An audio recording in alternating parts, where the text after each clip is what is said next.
जय श्री महाकाल, जय माँ महाकाली। महाकाली भक्ति यूट्यूब चैनल पर आप सबका स्वागत करता हूँ। आज हम एक ऐसे विषय पर चर्चा करने जा रहे हैं जिसके बारे में लगभग हर साधक के मन में कभी न कभी प्रश्न उठता है। साधना करते समय शरीर में अजीब अजीब अनुभूतियाँ क्यों होती है? क्यों किसी के हाथ अपने आप मुद्राओं में चले जाते हैं? क्यों किसी का शरीर अपने आप किसी आसन में स्थिर हो जाता है? क्यों किसी को गले में जकड़न, घुटन या दबाव जैसा महसूस होता है? और क्यों कई साधक को ऐसा लगता है कि मानो कोई अदृश्य उपस्थिति उनके आसपास मौजूद हो? क्या ये सब सामान्य है या किसी विशेष शक्ति का संकेत? आइए इसे तांत्रिक दृष्टि से समझते हैं।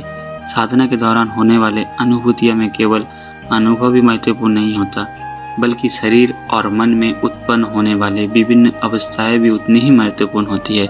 किसी के हाथ अपने आप बंधने या किसी विशेष मुद्रा में चले जाते हैं, किसी का शारीरिक स्वतः किसी आसन में स्थिर हो जाता है, किसी को गले में जकड़न, घुटन या दबाव जैसा अनुभव होता है, किसी को ऐसा महसूस होता है मानो कोई अदृश्य उपस्थिति उसके आसपास मौजूद हो।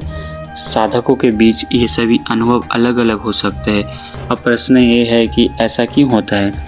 तांत्रिक दृष्टि से इसका कारण ये माना जाता है कि प्रत्येक साधक की पूर्व साधना, संस्कार और आंतरिक यात्रा अलग होती है।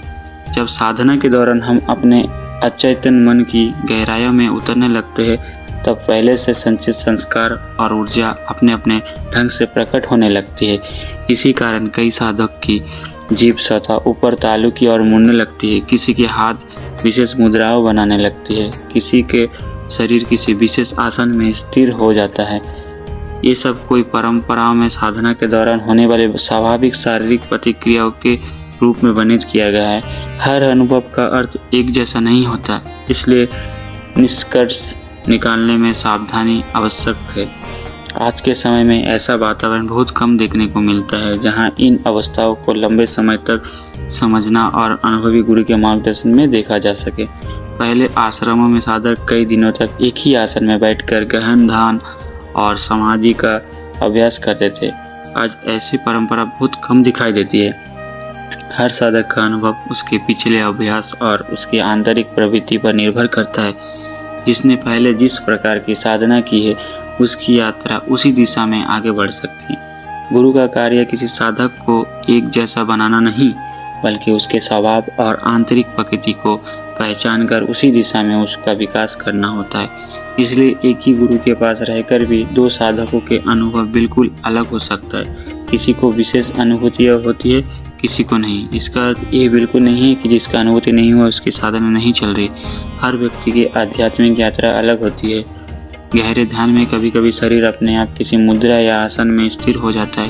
ये भी साधना का प्रक्रिया का एक स्वाभाविक हिस्सा हो सकता है। यदि ऐसी अनुभूतियाँ हो तो घबराने की वजह शांत रहे, और यदि वो तीव्र, लगातार परेशान करने वाले या सोच से जुड़ी हो तो योग्य गुरु और आवश्यकता होने पर चिकित्सक दोनों से सलाह लेना उचित है। याद रखिए, साधना का मार्ग तुलना का नहीं, बल्कि आत्म अनुभूति का मार्ग है। जो अनुभूति आपको हो रही है वही आपकी व्यक्तिगत साधना यात्रा का हिस्सा हो सकती है। इसीलिए दूसरों के अनुभव से स्वयं की तुलना ना करें। धैर्य, श्रद्धा और निरंतर अभ्यास के साथ आगे बढ़ते रहे। समय के साथ साधना स्वयं आपको गहरी समझ और आत्मबोध की ओर ले जा सकता है। अगर आपका ये जानकारी उपयोगी लगी हो तो वीडियो को लाइक करें, अपने साधक मित्रों के साथ शेयर करें, और ऐसा ही आध्यात्मिक एवं तांत्रिक विषयों पर संतुलित और ज्ञानवर्धक वीडियो देखने के लिए हमारे चैनल को सब्सक्राइब करना न भूलें। हर हर महादेव, जय माँ महाकाली।